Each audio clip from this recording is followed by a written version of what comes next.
அருட்பெருஞ்சோதி அருட்பெருஞ்சோதி தனிப்பெரும் கருணை அருட்பெருஞ்சோதி.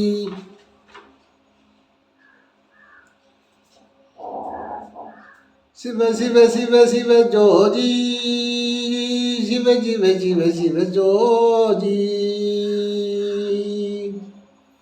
ஜோதி ஜோதி ஜோதி சுயம் ஜோதி ஜோதி ஜோதி சுயம் ஜோதி ஜோதி ஜோதி வரம் ஜோதி ஜோதி ஜோதி வரம். சிவ சிவ சிவ சிவ ஜோதி சிவ சிவ சிவ சிவ ஜோதி ஜோதி ஜோதி ஜோதி அருள் ஜோதி ஜோதி ஜோதி அருள் ஜோதி ஜோதி ஜோதி சிவம் ஜோதி ஜோதி ஜோதி சிவம். சிவ சிவ சிவ சிவ சிவ சிவ ஜோதி சிவாய நம. இப்படி இறைவனை நாம் துதிக்கலாம். இதுவே பாடல் தான். இதை வள்ளல் பெருமான் என்ன சொல்கிறாரு, இது ஒரு நிகழ்ச்சியை ஆரம்பிக்கும்போது அப்பாவுக்கு வணக்கம், அம்மாவுக்கு வணக்கம், ஆசானுக்கு வணக்கம், குலதெய்வ பதம், இஷ்ட தெய்வ பதம் அப்படின்றது. ஏன்னா திருவடி பூஜையில் இஷ்ட தெய்வத்துக்கும் குலதெய்வத்தையும் நீங்கள் நினைங்கன்னு தான் சொல்கிறார். அதை நினைங்க, அதுக்கு அந்த பரிகாரம்லாம் பண்ணாதீங்க அப்படின்றார். ஏன்னா அது இடையில வழி மறிக்கும் அப்படின்றார். சோதி நம்ம உள்ள ஜொயமாக இருக்குது, நம்ம கருவிலேயே உண்டானது தான் ஜோதி. அது எங்கே இருக்குதுன்னா பரத்தில் இருக்குது. அந்த பரத்தில் இருந்தால் நமக்கு அருளாக வருது. அருள் எல்லாருக்கு அவ்வுலகம் இல்லை, பொருள் எல்லாருக்கு இவ்வுலகம் இல்லைன்னு. இந்த உலகத்தில் பொருள் இருந்தால் தான். ஆனால் அருள் இருக்கிறவங்ககிட்ட பொருள் இருக்காது, பொருள் இருக்கிறவங்ககிட்ட அருள் இருக்காது. இதுதான்.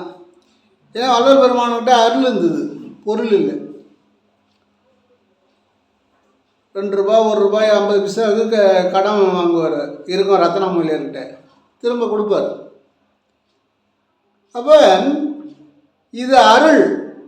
அருள் வந்தவங்களுக்கு பொருள் இருக்காது. அவங்க பார்த்தா ரொம்ப எளிமையாக இருப்பாங்க, அவங்கள யாருமே மதிக்க மாட்டாங்க. ஆடம்பரம் பண்ணிட்டு கொஞ்சம் நல்லபடியாக தோற்றத்தில் நல்லா வசதியாக இருக்கிறவங்கள தான் அவங்க எதை சொன்னாலும் நம்புவாங்க. எளிமையானவங்க, அருளை பெற்றவங்க, அருள் வடிவாக சொல்கிறவங்கள யாரும் கேட்க மாட்டாங்க. அதான் ஜோதி ஜோதி ஜோதி அருள் அப்படின்றார். அந்த ஜோதி 4வது நிலையில் ஜோதி ஜோதி ஜோதி சிவம், 4வது நிலையில் அது சிவமாகி போகுது. அப்போ சிவம், சிவமே பொருள் என தேற்றிய என்னை சிவவெளிக்கு ஏறும் சிகரத்தில் ஏற்றினர்.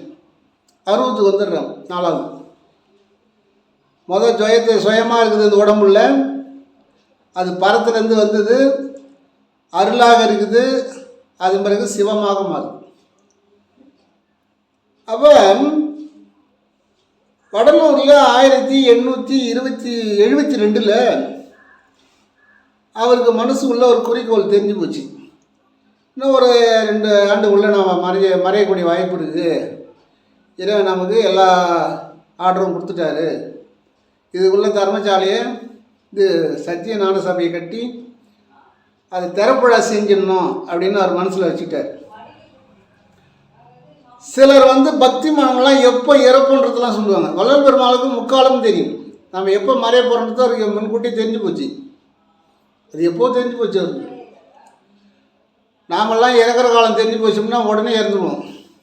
ஆனால் அவருக்கு எப்போ தெரிஞ்சு போச்சு, நம்ம மறைய போகிறோம். அவர் இறக்கலை, இரவா வரம் பெற்றவர். அவர் என்ன செய்கிறாரு, இதுக்கு முன்னாடியே அணுகு தொண்டர்லாம் கூப்பிட்டு நான் முடிவானதை ஒரு செயல்களை உங்களுக்கு சொல்லித்தரேன், இதை கொஞ்சம் கற்றுக்கொள்ளுங்கள். அப்படி இல்லை என்றால் நீங்கள் முதல் படியிலிருந்து வர வேண்டும். நான் இருக்கும்போதே நீங்கள் கற்றுக்கொண்டால் 4வது மாடியில் கொண்டு விட்டுருவோங்கள.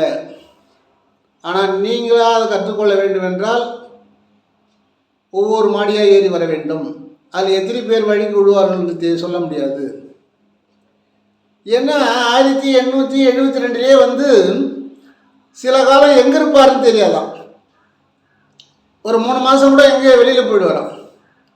எங்கே தான் இருந்தாருன்னு யாராலையும் சொல்ல முடியாதான்.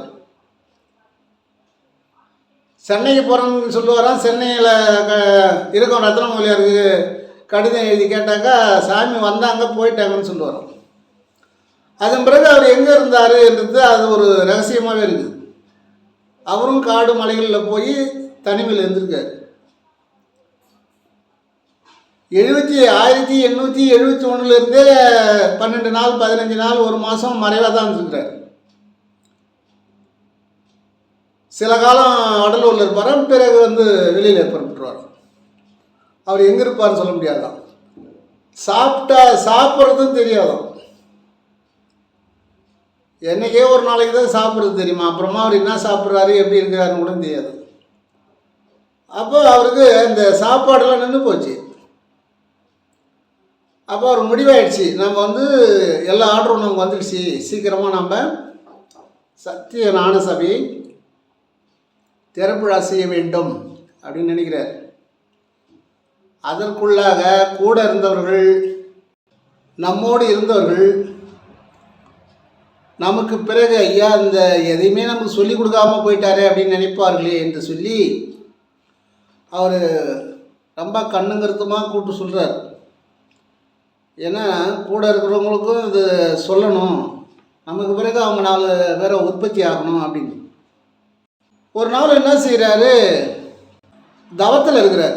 தவத்தில் இருக்கும்போது 4 பக்கம் மண் சட்டியில் லிக்கோ கறி போட்டு அனல் எழுப்பி அந்த அனலுக்கு நடுவில் உட்காந்து தவம் பண்ணுறார். லேசான அனல், அதாவது நம்ம உட்காந்துருக்கிற இடத்துக்கும் 3 அடிக்கு 3 அடி சுற்றளவில் 4 பக்கமும் வச்சுட்டு நடுவில் உட்காந்துருக்கார். இது நடுநேரமாச்சே, இப்போ யார் வரப்போகிறாங்கன்னு சொல்லும் உட்காந்துருந்தார். உட்காந்துருக்கும்போது அவர் நிஷ்டையில் இருக்கும்போது வேலூர் சண்முகம் பிள்ளை உடல் உபாதிக்காக வெளியே வந்திருக்காரு. வரும்போது அரை தூக்கத்தில் வரவே வழியில் என்ன இருக்குதுன்னு தெரியல, அந்த மண் கடைத்து மேலே கால் பட்டுடுது. கால் பட்ட உடனே அந்த நெருப்பு கீழே சாஞ்சி சண்முகம் பிள்ளை மேலே கொட்டிக்கிச்சு. சாமி மேலேயும் கொட்டிடுது. இவன் சாமி மேலே கொட்டிடுதுன்னு சொல்லிட்டு ரொம்ப கஷ்டப்படுறாரு. அவர் என்ன பண்ணார், அப்படியே தள்ளி விட்டார். அதை கொட்டிச்சு, அவருக்கு ஒன்றுமே ஆகலை. அவர் அப்படியே அதை எடுத்து போட்டார் கீழே. நெருப்பு எடுத்து அவரே கையால் எடுத்து போட்டார். நெருப்பு அவர் கையில் எடுத்து போட்டார், அவருக்கு எதுவுமே ஆகலை. சண்முகம் பிள்ளை ஐயோ அப்பா எரியுது எரியுது, ஐயோ அப்பா எரியுது எரியுதுன்றார். உடனே சாமி வந்து கல்பட்டை ஐயா குடியிருக்கும் பக்கத்தில் ஒரு மூலிகை கொண்டு வந்து புழிஞ்சி சாறு விடுறார். சாரை விட்டுட்டு கொஞ்சம் திருநீர் போட்டு தண்ணியில் கரைச்சி கொஞ்சம் திருநீரை கொடுக்குறார். சாப்பிட்ட உடனே அந்த எரிச்சி நின்று போச்சு அவருக்கு. ஏன்னா அவங்க வந்து வலியை வாங்கிக்குவாங்க, அதெல்லாம் இவங்ககிட்ட செஞ்ச அவங்க நம்ப மாட்டாங்கன்றதுனால அந்த விபூதி போட்டு கொடுக்குறாரு, பச்சையில் கொடுக்குறாரு. அவர் இருக்கிற நிலைக்கு எதுவுமே செய்ய வேண்டியதில்லை. சண்முகம் பிள்ளைகிட்ட இருக்கிற வலியானது, அந்த எரிச்சலானது எனக்கு வர வேண்டும் அப்படின்னு நினச்சாருன்னா அவருக்கு போயிடும். இப்போ நம்ம கூட இருக்கிறவங்க ஒருத்தவங்களுக்கு வலி தாங்கலை, வயிற்று வலிக்குது, இல்லை மாற வலிக்குது, ஆற்று வலிக்குதுன்னு சொல்கிறாங்கன்னா, தவம் நம்ம நிறைய தவம் செய்யக்கூடிய தவசாலியாக இருந்தால், தவம் அதிகமாக செய்யக்கூடியவர்களாக இருந்தால் அந்த வலியை நாம் வாங்கி கொள்ளலாம்.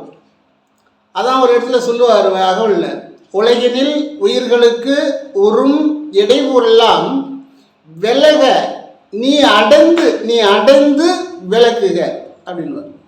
நீ வாங்கி விட்டுரு அப்படின்வார். அருள் வந்து கடல் போன்றது, நாம் திரும்ப அந்த அருளை பெற்றுக்கலாம். நம்ம ஈர்ப்பு தவத்தில் உட்காந்து அதை சரி பண்ணிக்கலாம். அருளை நிரப்பக்கூடியவர்கள் இதை செய்யலாம், தவநிலையில் இல்லாதவர்கள் செய்யக்கூடாது, செஞ்சாலும் அது நடக்காது அப்படின்றார். அப்போ வளர்பெருமா வந்து அந்த எரிச்சலை உடனே வாங்கிக்கலாம். இவங்க அது ஒரு மாதிரியாக பேசுவாங்களே தவிர இது எப்படி நாங்களும் செய்யணும் அப்படின்னு கேட்க மாட்டாங்க. அவர் இருக்கும்போது நிறைய தெரிஞ்சிருக்கலாம், யாரும் தெரிஞ்சுக்கொள்ள விருப்பம் இல்லை. அவரே மனசில் நினச்சி சொல்கிறாரு, இவங்கெல்லாம் கூட இருந்தவங்கள நம்ம அப்படியே விட்டுட்டு போகக்கூடாது, எங்கேயும் போகல, அவங்களோட தான் இருக்கிறாரு, அருவமாக இருக்கிறாரு. உருவத்தில் இருந்தால் தானே பேச முடியும், அருவத்தில் இருக்கார். அப்போ அந்த நெருப்பு பட்டது வள்ளல் பெருமானுக்கு கொப்பளமோ எதுவுமே உண்டாகலை. வேலூர் சண்முகம் பிள்ளைக்கு கொப்பளம் வந்து போச்சு. கொப்பளம் வந்து தழும்பாகி போச்சு. அந்த தழும்பு ஒரு வடுவு மிஸ் ஆகிடும், காயம்பட்டா. ஆப்ரேஷன் பண்ணுறாங்க, அந்த வடுவு அப்படியே தெரியும், காயம்பட்டா அப்படியே வடுவு தெரியும். அப்போ சின்ன சின்ன குழந்தைகள் கூட காயம் அதிகமாக இருந்ததுன்னா அது வடுவாக தெரியும். அப்போ இவருக்கு பார்த்தா வடுவு தெரியல, காயமும் ஆகலை, வள்ளலார். அதான் சண்முகம் பிள்ளை கேட்குறாரு, சாமி உங்களுக்கு சுட்டுதா அப்படின்னு கேட்குறாரு. எனக்கு சுடலை, உங்களுக்கு எதுவுமே ஆகலை. அப்போயாவது என்ன காரணம் எங்களுக்கும் சொல்லித்தாருங்களுக்கு கேட்கணும்ல. அப்போ சொல்கிறாரு சண்முகம் பிள்ளை, ஒரே வேலை தான் மருந்து கொடுத்தீங்க, சரியாயிடுச்சு, நிம்மதியாக இருக்கிறேன், அந்த எரிச்சல் அப்பயே அடங்கி போச்சுன்னார். இதில் சூட்சம் என்னன்னா, அந்த வலியை எரிச்சலை இவர் வாங்கிட்டார்.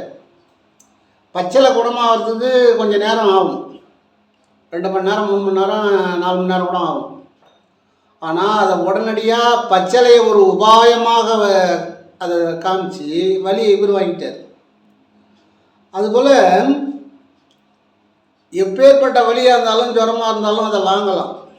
அதுக்கு நாம் வந்து ரெடியான ஆளாக இருக்கணும். நாம் வந்து தவத்தில் மிகுந்தவங்களாக இருக்கணும், தவம் நிறைய செய்யக்கூடியவங்களாக இருக்கணும். இப்போ சண்முகம்ல கொஞ்சம் நிதானமாக வரக்கூடாதா, வழியில் என்ன இருக்குதுன்னு தெரியாதா அப்படின்னு கேட்டாராம்.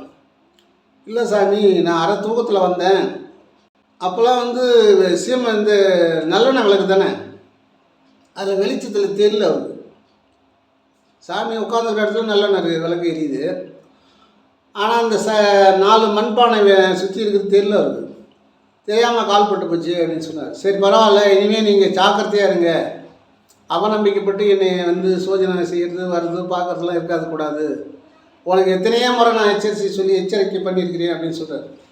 ஒரு நாள் தர்மசாலையில் ஒரு 20-30 பேர் இருக்காங்க, அவங்களுக்கு ஆகாரம் ரெடி பண்ணியிருக்காங்க, 30 பேருக்கு தான்.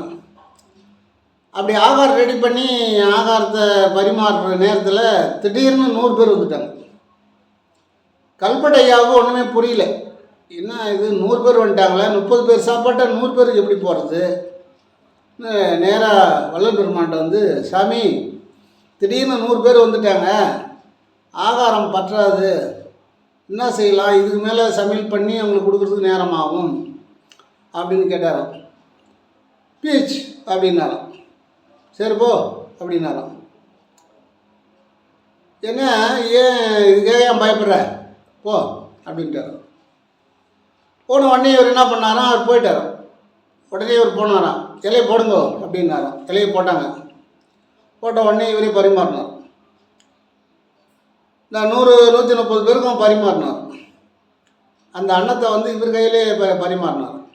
ஆனால் அவங்களாம் ஒரு புண்ணியவானாக இருப்பாங்க, அவர் கையாலே பரிமாறி சாப்பிட்டவங்களாம் புண்ணியவான்களாக இருப்பாங்க.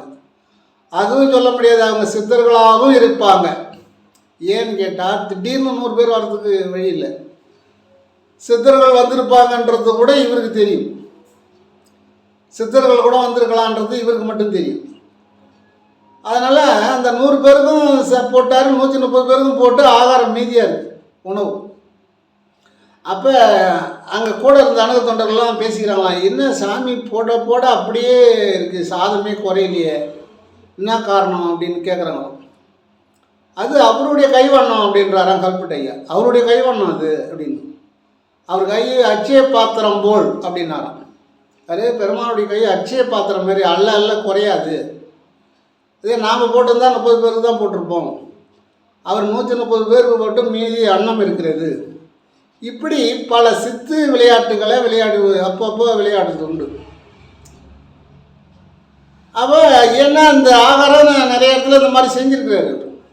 ஒரு நாள் அணுக தொண்டர்களை அழைத்து, உங்கள் மீது இறக்கப்பட்டு சொல்லுகிறேன், தினமும் என்னை போல் தவம் செய்ய வேண்டும் அப்படின்னார். தினமும் என்னை போல் நீங்கள் தவம் செய்ய வேண்டும், அப்படின்னாராம். ஆனால் நான் நெருப்பு வைத்து தவம் செய்தேன் என்று நீங்களும் நெருப்பை மூட்டி தவம் செய்து விடாதீர்கள். நான் என்னையே நான் சோதித்து பார்ப்பதற்காக அதை செய்தேன். நீங்கள் அவநம்பிக்கையோடு நீங்களும் செய்து அதில் வெற்றி பெற முடியாது. நான் ஒரு சோதனைக்காக செய்தேன், அதை பரிசோதனை செய்தேன். ஏன்னா நான் செய்தேன்னு சொல்லி நீங்களும் அந்த மாதிரி தவம் செஞ்சிடாதீங்க, நெருப்பு மூட்டிலாம் தவம் செய்யாதீங்க அப்படின்னு முன்னெச்சரிக்கை சொல்லிட்டாரு. ஏன்னா இவங்க அதை சூட்சகமாக செய்கிறாள் தான் நம்மால், அவர் செஞ்சால் நாம் செஞ்சு பார்ப்போம் அப்படின்னு. நீங்கள் அனைவரும் தவம் செய்யுங்கள். தவம் செய்கின்ற போது வாசியை நன்றாக கவனியுங்கள். ஏற்றி இறக்கி இருக்காலும் அந்த சூரியகளையும் சந்திரகளையும் பாருங்கள். உங்களுடைய முக்கணிலே சிந்தனையை வையுங்கள். அப்படி வைக்கின்ற பொழுது இந்த நாக்கை மடித்து உள்நாக்கு தொடுவது போல் நீங்கள் தினமும் முயற்சி பண்ணுங்கள் அப்படின்றார். தவம் இருக்கும்போது நாக்கை அந்த பெரிய நாக்கு வந்து மடித்து உள்ளே கொண்டு போய் அந்த உள்நாக்கு மேலே இதை வைக்கணுமா.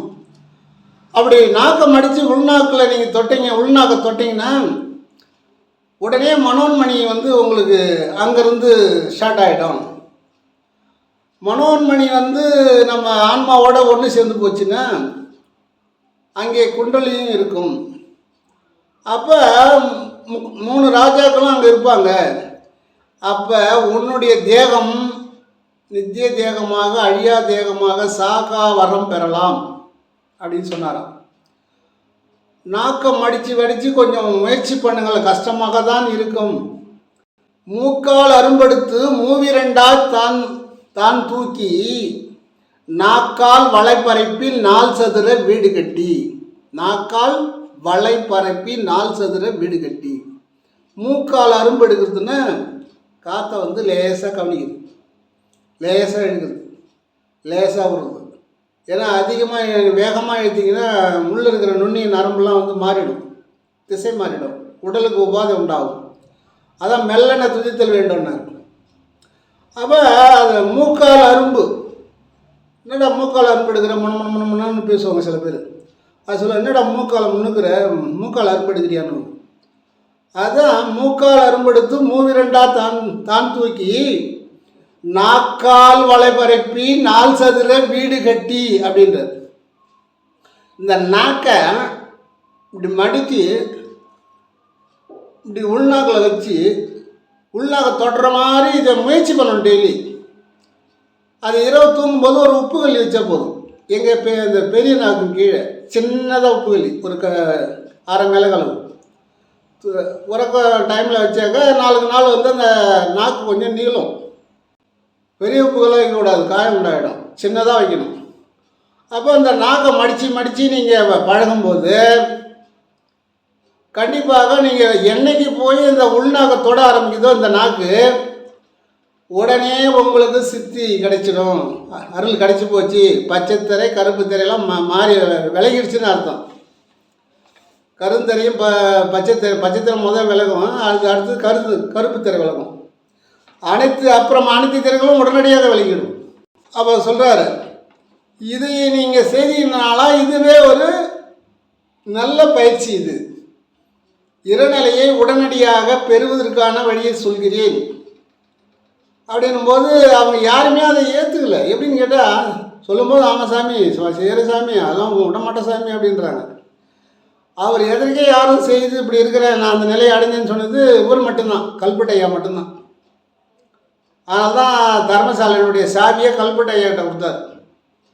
நீ ஒரு ஆள் தான் இதை வந்து நிர்வாகம் செய்ய முடியும், மற்றவர்கள் செய்ய மாட்டார்கள் அப்படின்னு சொன்னாராம். இப்போ இவ்வளோ பேர் இருக்காங்க, இவங்களாம் செய்ய மாட்டாங்க.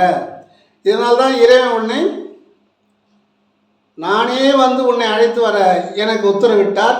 நீயும் என்னோடு வர வேண்டும் என்று நினைத்தாய், உன்னை நான் வந்து அழைச்சிட்டு வந்தேன், நீ தான் இதுக்கு பொருத்தமான ஆள் அப்படின்னு சொன்னார்.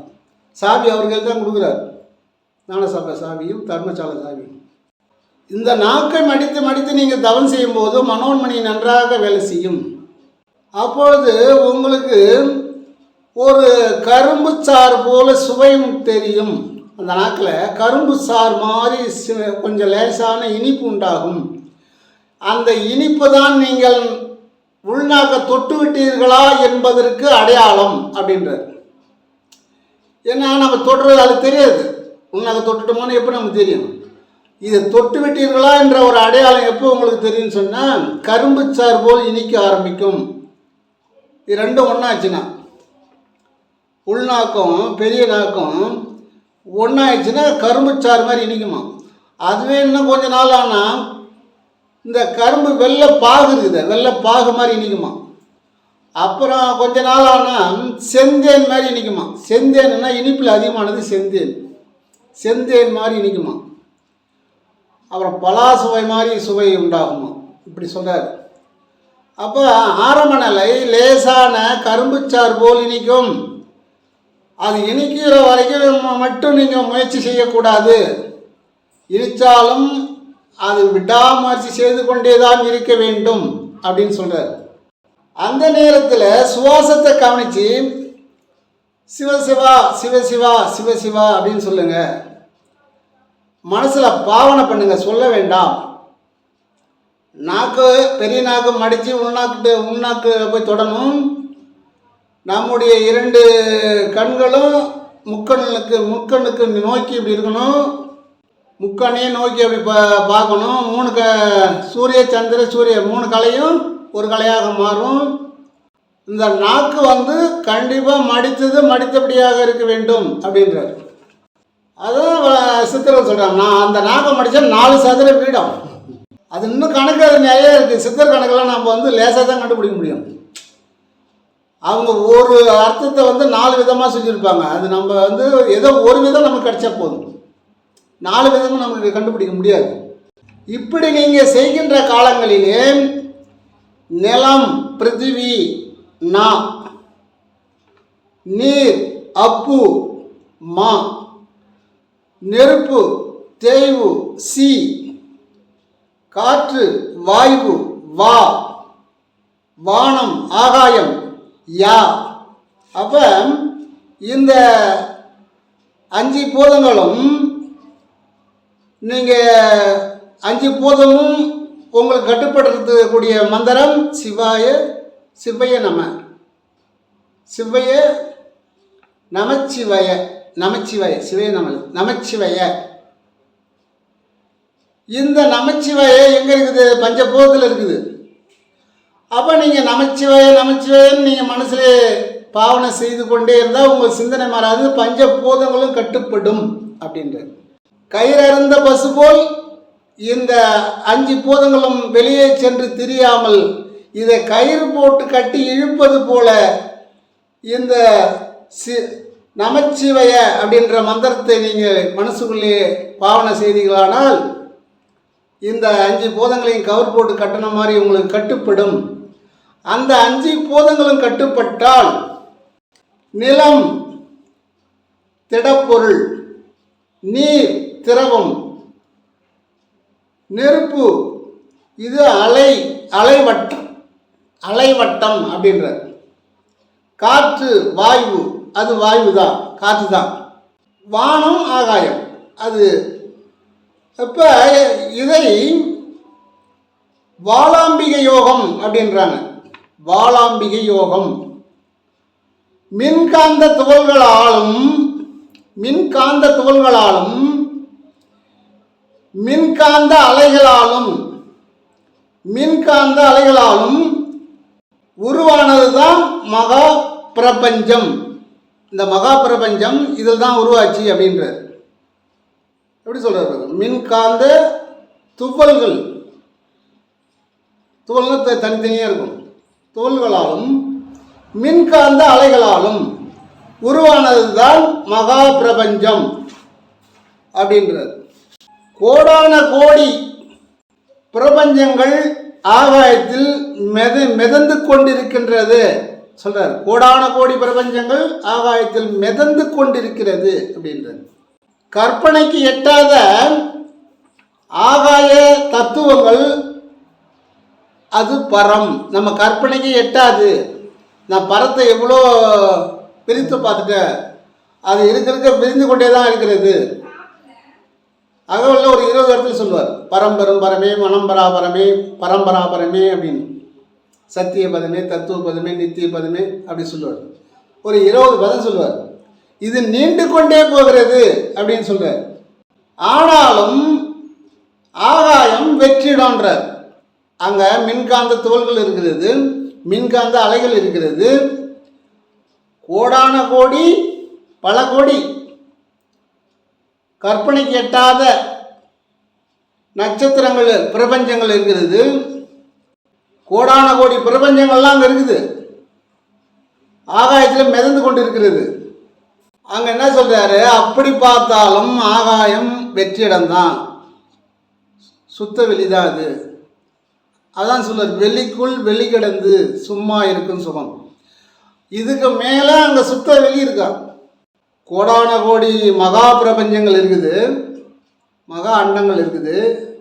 ஆனால் அண்டம்ன்றது சூரிய குடும்பம், மகா அண்டன்றது கோடான கோடி அந்த சூரியனை போல ஒரு 1000 சூரிய குடும்பங்கள் மேலே இருக்கிறது அப்படின்றார். இங்கே இருப்பது தான் சூரிய குடும்பம், அதுக்கு மேலே 1000 சூரிய குடும்பங்கள் இருக்கிறது அப்படின்னு சொல்கிறார். அப்படி இருந்தாலும் அதுக்கு மேலே ஒரு வெற்றிடம் இருக்குது அப்படின்றார்.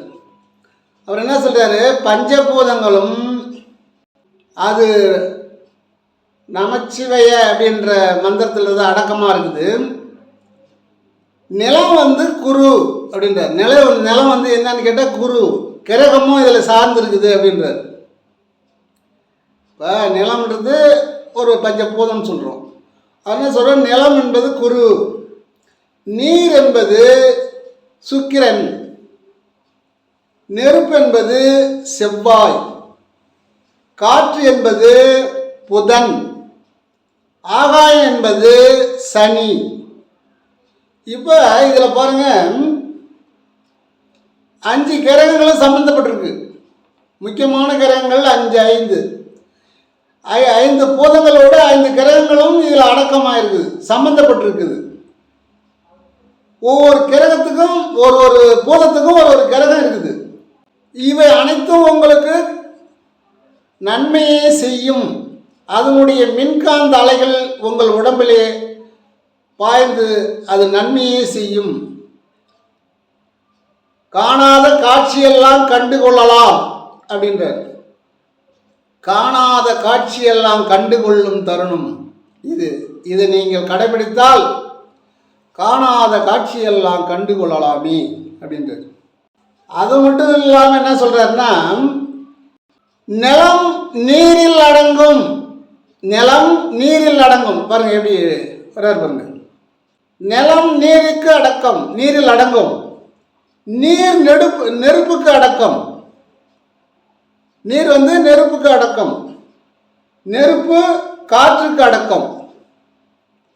அப்போ இதில் பாருங்க, கிரகங்கள் அடக்கமாகுது. இந்த கிரகங்களும் இந்த 4 கிரகங்களும் ஒவ்வொன்றுக்கும் அடக்கம். அடங்காத அடக்கம் இல்லாத பூதம் பஞ்சபூதத்தில் ஒன்று எதுன்னு கேட்டால் ஆகாயம். ஏன்னு கேட்டால் ஆகாயம் தான் இதை உற்பத்தி செய்தது. இந்த 4 பூதங்களை உற்பத்தி செய்தது ஆகாயம்தான். ஆகாயம் உற்பத்தி செய்ததுனால அது எதுக்கும் அடக்கம் கிடையாது. அவர் தான் குரு, அவர் தான் உற்பத்தியானவர். அவர் எதுக்கும் அடக்கமாக மாட்டார். ஏன்னா 4 கிரகம் 4 பூதங்களை தானே சொன்னீங்க, ஒரு பூதம் சொல்லலைன்னு கேட்பீங்க. ஆனால் அது ஆகாயம். ஆகாயத்தில் இருந்து தான் இந்த பூமி, இந்த 9 கோள்கள், இன்னும் கோடான கோடி கோள்கள், பிரபஞ்சம் எல்லாம் உற்பத்தி ஆனது. இடம் எதுன்னு கேட்டால் 8 ஆபீஸ் அப்படின்னா அது ஆகாயம். அதனால ஆகாயம் எதுக்கும் அடங்காது, அது வெற்றிடம். சிதம்பரம் நடராஜர் கோயிலுக்கு போனீங்கன்னா சிதம்பர ரகசியம் அப்படின்னு ஒரு இடம் இருக்கும். அது கொஞ்சம் காசு கேட்பாங்க. அந்த காசு கொடுத்து நம்ம டிக்கெட்டை வாங்கிட்டு போனோம்னா அந்த சிதம்பர ரகசியத்தை காமிப்பாங்க. நானே என்ன ரகசியம்னு எவ்வளோ நாளைக்கு எனக்கு அது ஒரு குழப்பமாகவே இருந்தது. அப்படி என்ன ரகசியம் அங்கே இருக்குது அப்படின்னு சொல்லிட்டு நான் ஒரு 10 ஆண்டுக்கு முன்னாடி போனேன். போகும்போது என்ன சொன்னாங்க, சட்டையெல்லாம் கட்டிடணும், இடுப்பில் வேஷ்டி மட்டும்தான் இருக்கணும்னாங்க. சரின்னு அப்புறம் அதுக்கு ஒரு தொகையை அவங்க போட்டிருந்தாங்க, அதை கொடுத்தோம். அப்புறம் எங்களை ஒரு 10 பேரை நிற்க வச்சுருந்தாங்க. இது எல்லாருமே அந்த ரகசியத்தை பார்க்க மாட்றாங்க. நம்மள மாதிரி இருக்கிறவங்க தான் பார்க்கணுன்ற எண்ணம் வருது, மற்றவங்க யாரும் பார்க்கல. நாங்கள் இப்போ ஒரு 10 பேர் இருக்கோம். ஒரு அரை மணி நேரம் 10 பேர் சேர்ந்த பிறகு அவர் என்ன பண்ணார், தீட்சகர் வந்தார், கற்பூர தீவாதனை காமிச்சார். அந்த ரூம் உள்ள கற்பூர தீவாதனை காமிச்சிட்டு எல்லாம் பார்த்துங்கன்னாரு. நானும் எட்டி சுற்றி அந்த ரூமை சுற்றி பார்க்குறேன். எங்கே வெற்றி அடங்குது சிதம்பரம் ரகசியன்றாங்களே, எங்கே ரகசியங்குது, எல்லாம் பார்த்துட்டிங்களா, மூட போகிறேன் பார்த்துட்டிங்களான்றாரு. அப்போ தான் நான் கேட்டேன், சாமி எனக்கு இன்னும் தெரியலன்னு. ஒன்றும் தெரியல உனக்கு, இதை காமிக்கிறது தெரியல அப்படின்னாரு. நாங்கள் ரகசியம்னு சொன்னீங்க, எது பார்த்தாலும் ஒரு இருட்டு அறியாதான் இருக்குது, நீங்கள் கற்பூரம் காமிக்கிறது தான் எங்களுக்கு தெரியுது, அந்த இடம் தான் வெளிச்சம் தெரியுது, மற்ற இடம் இருட்டாக இருக்குது அப்படின்னு. இதுதான் சிதம்பர ரகசியம், ஒன்றும் இல்லாதது தான் சிதம்பர ரகசியம், வெற்றிடம் தான் சிதம்பர ரகசியம் அப்படின்னாங்க. இது ஒரு 10 ஆண்டுக்கு முன்னாடி தான் நான் தெரிஞ்சுக்கிட்டேன். அது இன்னும் கேள்விப்பட்டிருக்கேன், அது என்ன தான் காமிக்கிறாங்களேன்னு பார்ப்போன்னு அப்புறம் போய் ஒரு 10 ஆண்டுக்கு முன்னாடி இது பார்த்தேன் நான். வெற்றிடம் தான் சிதம்பர ரகசியம். இந்த பிரபஞ்சத்திலே கோடான கோடி பிரபஞ்சங்கள் இருந்தாலும், அண்டம் மகா அண்டம் இருந்தாலும், இந்த அண்டத்துக்கு மேல் அண்டத்துக்கு அப்பால் வெற்றிடம் சுத்தவெளி இருக்கிறது என்று வள்ளல் பெருமான் கூறுகிறார். இப்போ பார்த்தீங்கன்னா 4 பூதமும் ஒன்றுக்கு ஒன்று அடக்கமாச்சு. 4 பூதம் அடக்கமாகி போச்சா? 4 பூதத்திலேயே 4 பூதங்களுடைய பெயரை சொல்லுகின்ற போது, 5 பூதங்களுடைய பெயரை சொல்லும்போது நமச்சிவய வந்துடுச்சா, மந்திரம் வந்துடுச்சா. அப்புறம் அந்த 4 பூதங்களுக்கு 5 பூதங்களுக்கு 5 கிரகங்கள், அதான் உங்களுக்கு சொல்லியிருக்கிறேன். ஒவ்வொரு கிரகமும் ஒவ்வொரு பூதம். அப்போ கிரகம் அந்த பஞ்சபூதம், அது உள்ளே பார்த்தீங்கன்னா நமச்சிவய மந்திரம். அதான் சிவய நம தான் எழுதுவார் சில இடங்களில் பெருமான். சிவய நம என்று சிந்தித்து இருப்போருக்கு அபாயம் ஒரு நாளும் இல்லை, உபாயம் இதுவே அப்படின்னு. இப்போ 4 பூதங்கள் ஒன்றுக்கு ஒன்று அடக்கமாகி போச்சு. 5 பூதங்களில் 5 கிரகங்கள் தெரிஞ்சுக்கிட்டோம்.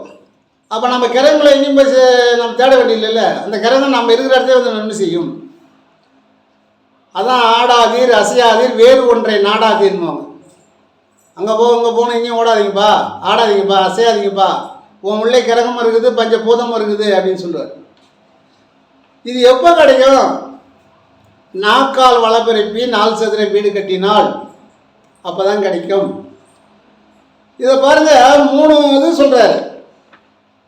புரோட்டான் சிவம் அது ஆண் அப்படின்றார். புரோட்டான் சிவம் ஆண், எலக்ட்ரான் சக்தி பெண்ணு, நியூட்ரான் சிவசக்தி அலி. இப்போ பாருங்க, இந்த 3 சக்தி தான் நமக்கு சிரசில் வேலை செய்யுது. நம்முடைய சிரசில் இயங்குவது இந்த 3 சக்தி தான். இந்த 3 இப்போ நம்ம கண்டுபிடிச்சது யார்? விஞ்ஞானிகள் இவங்க கண்டுபிடிச்சது. அவங்க கண்டுபிடிச்சி சிவம் சக்தி சிவசக்தி அப்படின்னு. அப்போ புரோட்டான் என்றது சிவம் ஆண், எலக்ட்ரான் என்பது சக்தி பெண், நியூட்ரான் என்பது சிவசக்தி, சிவசக்தி அலி. அலி என்றால் ஆணும் இல்லாத பெண்ணும் இல்லாத பேடின்னு சொல்லுவாங்க. அவங்க ஆணாகவும் இருக்க மாட்டாங்க பெண்ணாகவும் இருக்க மாட்டாங்க, ரெண்டும் கலந்து இருப்பாங்க. அதுக்கு பேர் சிவசக்தி அப்படின்னு. சிவனும் சக்தியும் ஒன்றாக இருப்பது சிவசக்தி, அது அலி. அது சூரியகலையும் சந்திரகலையும் ஒன்றாக சேரும்போது இந்த அலி உருவாகும் அப்படின்ற. சூரியகலை ஆணாகவும் சந்திரகலை பெண்ணாகவும் 3 ஒன்றாக சேர்ந்தால் அக்னி, அக்னி கலையிலே வந்து இந்த அலி உருவாகும் அப்படின்ற. இப்போ சிவசக்தினா அலின்னு தெரிஞ்சுக்கிட்டோம், புரோட்டான்னா சிவன் தெரிஞ்சுக்கிட்டோம், எலக்ட்ரான்னா சக்தி என்று தெரிஞ்சிட்டோம், பெண்ணுன்னு தெரிஞ்சுக்கிட்டோம், நியூட்ரான்னா அலி சிவசக்தி அப்படின்னு தெரிஞ்சுக்கிட்டோம். இதை வள்ளல் பெருமான் என்ன சொல்றாரு? இது நீங்கள் செய்கின்ற தவத்தின் மூலமாக தான் இது வந்து பளிச்சென்று உங்களுக்கு விவரம் புரியும் அப்படின்றார். பளிச்சுன்னு விவரம் புரியுமா? அண்டம் என்பது சூரிய குடும்பம். நீங்கள் இந்த சூரிய குடும்பத்தை கூட சூரியனை மட்டும்தான் பார்த்துருப்பீங்க, மற்ற கோள்களை பார்த்துருக்க மாட்டீங்க. சில கோள்களை நாம் நேரிலே பார்க்கலாம் அப்படின்னு சொல்கிறார். அண்டம் என்பது சூரிய குடும்பம், பேரண்டம் என்பது பல கோடி சூரிய குடும்பம். விட்டாரா? பேரண்டம் பல கோடி சூரிய குடும்பம் சேர்ந்தது தான் பேரண்டம். பெரிய அண்டம் பல கோடி இருக்குதான், பல கோடி சூரிய குடும்பம் இருக்குதான். நாம் ஒரு சூரிய குடும்பத்துக்கு தான் இருக்கிறோம். இப்போ இதற்கு மேல் வெட்ட வெளி அப்படின்ற, இதுக்கு மேலே இந்த கோள்கள், இந்த அண்டத்துக்கு பேரண்டத்துக்கு மேலே வெட்ட வெளி இருக்கு. வெட்ட வெளி தன்னை பட்டென்று இருப்போருக்கு இச்சாங்கம் ஏதுக்கடின்னு சொல்லுவார் கோதம்பாசித்தர். வெட்ட வெளி தன்னை பட்டென்று இருப்போருக்கு, நெத்தரை கட்டி நினைவோடு இருப்போருக்கு முத்திரை ஏதுக்கடி கோதம்பா அப்படின்வார் கோதம்பாசித்தர். அவங்க வள்ளல் பெருமான் சொல்றது தான் அவங்களும் மறைமுகமாக சொல்றாங்க. இவர் கொஞ்சம் தெளிவாக சொல்றாரு. அவங்க கொஞ்சம் புரிஞ்சுக்கிறது பழைய தமிழ் படிச்சவங்க தான் புரிஞ்சுக்கலாம். எனக்கு கூட பழைய தமிழ் புரியாது. அது ஒரு முறைக்கு 10 முறை 20 முறை படித்து தான் புரிஞ்சுக்குவேன். அதனால் இந்த நற்செய்தியை நீங்கள் விரைவாக, யார் சொல்கிறார், அணுகு தொண்டர்கிட்ட சொல்கிறார், விரைவாக கற்றுக்கொள்ளுங்கள்.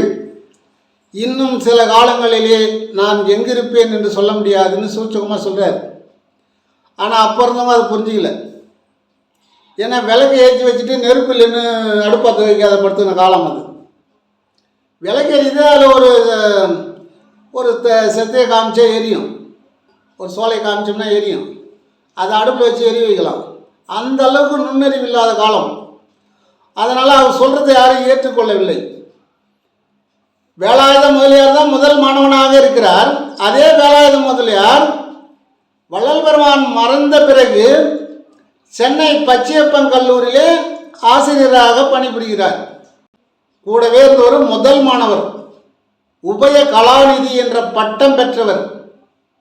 உபய கலாநிதி என்று பட்டம் பெற்ற வேலாயுத முதலியாரே வள்ளல் பெருமான் சொன்னதை அவர் புரிந்து கொள்ள முடியவில்லை. அவருக்கு பிறகு அந்த சபையும் நடத்த முடியவில்லை. கல்பட்டையா மட்டும்தான் அதுக்கு தகுதியானவராக தர்மசாலை நடத்தவும் ஞான சபையை நடத்தவும் தகுதி உள்ளவர் கல்பட்டையா மட்டும்தான். வேலாயுத முதலியார் சென்னை பச்சையப்பன் கல்லூரியிலே வள்ளல் பெருமான் மறைந்த பிறகு ஆசிரியராக பணியாற்றினார். ஆகினாலே நாமளா இதை கேட்கின்றவர்களாவது ஓரளவுக்கு இதை சிந்தனை பண்ணி மறுபடியும் அதை கேட்டு இல்லை அருப்பை படித்து நீங்கள் இதை ஏற்றுக்கொள்ளுங்கள் என்று உங்களை மிக்க பணிவோடு கேட்கின்றேன். ஜோதி ஜோதி ஜோதி சுயம், ஜோதி ஜோதி ஜோதி வரம், ஜோதி ஜோதி ஜோதி அருள், ஜோதி ஜோதி ஜோதி சிவம். அருட்பெருஞ்சோதி அருட்பெருஞ்சோதி தனிப்பெரும் கருணை அருட்பெருஞ்சோதி. வாழ்க வளமுடன், நீண்டாயில் நிறைச்செல்வம், உடல் நலம், உயர் புகழ், மெய்ஞானம் பெற்று நீங்கள் அனைவரும் வாழ்க வளமுடன், வாழ்க வையகம் என்று வாழ்த்துகிறேன்.